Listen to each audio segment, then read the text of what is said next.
Baik, Ustaz izin bertanya, apabila di masa lalu pernah lalai dalam menjalankan solat, lupa ya beberapa kali, apakah wajib diganti ataukah cukup dengan bertaubat kepada Allah? Karena saya pernah mendengar tidak boleh melaksanakan solat sunnah sampai semua solat yang pernah ditinggalkan diganti. Tapi saya juga pernah mendengar cukup bertaubat kepada Allah dan berjanji tidak akan mengulangi lagi. Mohon bimbingannya Ustaz. Allah barik fi.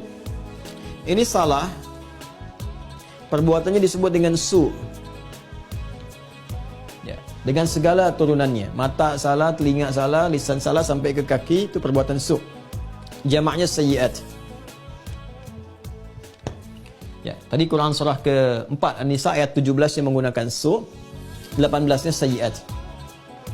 Ayat 17 innamat taubatu 'ala Allahi lil ladzina ya'maluna su'a bi jahalatin. Ayat 18-nya wa laysatit taubatu lil ladzina ya'maluna sayyiat. Ya, dan seterusnya ayat. Ayat ini yang jelek, saya silang. Lawan dari ini namanya salih. Jamaknya salihat. Wal 'asr innal insana lafi khusr illa alladhina amanu wa 'amilus salihat. Ya, man amana wa 'amila amalan salihah. Ini tunggal, ini bentuk jamaknya. Taubat adalah jembatan yang mengalihkan perbuatan buruk ini kepada amal saleh ke sini. Tadi diawali dengan mengakui, ya Allah salah nih. Nah, biasanya Allah bantu dengan hidayah, ada pengakuan itu. Ya, ada pengakuan dalam diri kita, mengakui kita berdosa, mengakui kita keliru, kan? Diberi jalan oleh Allah, diberikan sentuhan. Nah, ini anugerah yang pertama nih. Karena itu kalau ada diberikan ini, tadi saya katakan itu sepertiga dari anugerah. Sambut dengan penyesalan, menyesali. Menyesal ini tak hanya mengatakan, kita katakan saya menyesal ya Allah, tak. Sampai merasakan di hati itu kelapangan. Itu yang disebut nasuha. Taubat nasuha, taubat yang melapangkan kepada jiwa, kepada hati. Ya, sampai merasa tenang, enak, kan? Mampu membezakan antara ini keliru, ini benar, kan? Kita menyesal, air mata keluar. Makanya Nabi pernah menyampaikan dalam kondisi seseorang itu, Masya Allah, kan? Dia dalam keadaan sunyi, sendiri, lalu menetes air matanya karena merasa berdosa. Ya, menyesal dia, menetes air mata dalam kesendirian karena merasakan penyesalan dari dosa. Seketika Allah turunkan ampunan untuknya. Ya, itu banyak riwayat-riwayat yang sahih. Yang ketiga, membuktikan keberhasilan dari taubat ini dengan merubah ini yang su, yang sayyiat jadi salih, salihat. Mengganti perbuatan buruk yang salah itu dengan amal yang saleh. Apa kaitan dengan pertanyaan tadi dari saudari kita yang dari Australia tadi? Ya, kaitannya adalah ini bentuknya seperti apa? Apakah harus sama dengan jenis kesalahan yang dilakukan atau berbeda? Yang penting amal soleh saja. Karena ayat-ayat Quran yang mengiringi ini sifatnya memberikan kata umum. Ya, faman taba wa aslaha. Siapa yang tobat wa aslaha. Kemudian dia memperbaiki diri. Aslaha itu kan berubah menjadi soleh. Aslaha yuslihu. Aslaha. Itu banyak ayat di Al-Quran tuh. Man taba wa aslaha. Taba wa aslaha. Dia tobat lalu dia buktikan ingin berubah jadi soleh. Memperbaiki diri. Ya, karena katanya masih umum sifatnya, karena itu terbuka untuk bisa mengerjakan berbagai hal. Yang penting ada pembuktian. Jadi yang dituntut dari taubat itu sifatnya pembuktian saya berubah. Ya, pembuktian saya berubah. Itu intinya. Ya, jadi ketika sampai di level kedua ini pun ampunan turun. Tapi untuk membuktikan bahwa kita sudah meraih ampunan itu, kita buktikan dengan merubah diri. Berubah dari sini, bertransformasi, berpindah ke sini. Bagaimana caranya? Buktikan. Disinilah kemudian para ulama membimbing kita.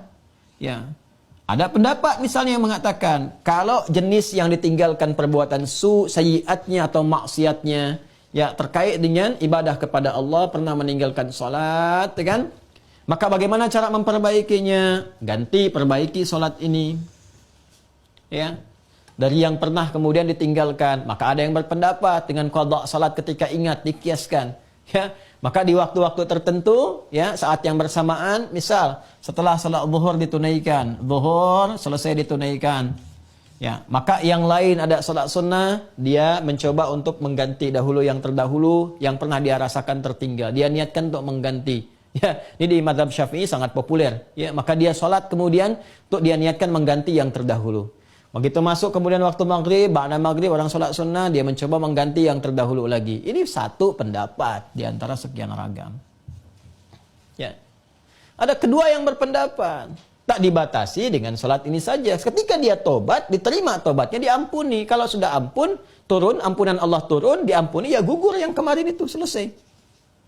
Tinggal dia buktikan memperbaiki. Bagaimana cara memperbaikinya? Ya, sesuai dengan keadaan dia yang baru. Kalau dia sudah kerjakan sholat zuhur, ya sudah, selesai sholatnya. Mengganti yang dulu-dulu, perbanyak amalan yang lainnya dengan sholat sunnah. Dia kejar qabliyah zuhurnya, dia kejar ba'diyah zuhurnya, untuk membuktikan kepada Allah bahwa dia telah sungguh-sungguh berubah. Ya, ini hanya ragam saja bagaimana kita kemudian bisa memilih di antara ini, dan semua punya jalurnya yang dapat dipertanggungjawabkan secara syariat.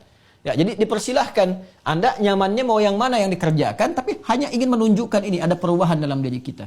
Jadi boleh Anda perbanyak amalan-amalan sunnah, ya, ada yang berpendapat, ambil karena umum sifatnya, tidak ada spesifik menekankan kepada Anda. Ya, harus mengganti yang terdahulu misalnya dengan kerjakan yang fardu lagi, nggak ada yang spesifik begitu. Karena itu tafsirannya luas. Ya, kaidah berkata sepanjang umum tidak ada takhsis, maka jangan ditaksis.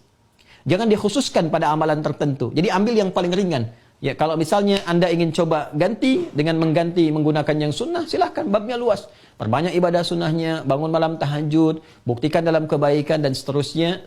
Dan semoga dengan itu Allah Subhanahu wa taala ya memberikan ampunan kepada kita sampai kita kembali kepada Allah dalam kebaikan. Ini babnya. Ini babnya. Jadi prinsipnya sebetulnya bukan persoalan apakah ganti menggunakan fardunya lagi atau cukupkan dengan yang sunnah saja. Bukan itu persoalannya. Persoalannya sejatinya adalah bagaimana kita membuktikan kepada Allah kita berubah. Dan babnya luas. Ya. Jadi kalau Anda kemudian ingin memperbanyak yang sunnah, silahkan. Perbanyak sunnahnya, tunjukkan merubah. Sedangkan yang kemarin sudah kita mohonkan kepada Allah, minta diampuni, terampuni. Ya, Allah berikan kepada kita diampuni dan seterusnya. Ya, jadi kalau Anda ingin pilih kemudian untuk mengulang kembali, dikiaskan sholat di saat ingatnya. Ya, orang lupa saat ingatnya, pada waktu ingatnya dia itu sholat. Ya, orang tertidur bangun, saat bangunnya dia itu sholat. Misalnya ada orang tidur dari subuh, kemudian dari sebelum subuh dia tidur, bangun-bangun, dia jam 10 misalnya kan. Ya, baru ingat dia belum sholat subuh. Maka saat ingatnya itu, dia kemudian menunaikan sholatnya. Nah, ini dikiaskan kepada keadaan seperti itu, ya, kemudian dia tunaikan. Adapun orang-orang yang kemudian dia ingin memilih, saya ingin perbanyak yang sunnahnya saja, tak ada masalah. Ya, tak ada masalah. Ya, jadi silahkan perbanyak sholat sunnahnya, dan tidak ada satupun dalil yang spesifik mengatakan dilarang menunaikan sholat sunnah sebelum yang fardunya tercukupi dahulu. Kita pun tak tahu berapa fardu yang sudah tertinggal. Bagaimana mencukupinya? Ya, jadi nggak ada dalil spesifik seperti itu. Yang ada adalah terbuka luas untuk kita beramal, membuktikan kesungguhan kita telah berubah. Wallahu ta'ala a'lam bis-shawab, dan semoga Allah menerima taubat yang kita mohonkan kepada Allah, dan tidak ada semua kita yang bebas dari kesalahan. Saya, Anda, kita pun pasti pernah berbuat salah. Dan Allah sangat mencintai pelaku maksiat yang bertobat dibandingkan dengan seorang yang saleh yang tidak pernah merasa salah dalam kehidupannya. Wallahu ta'ala a'lam bis-shawab.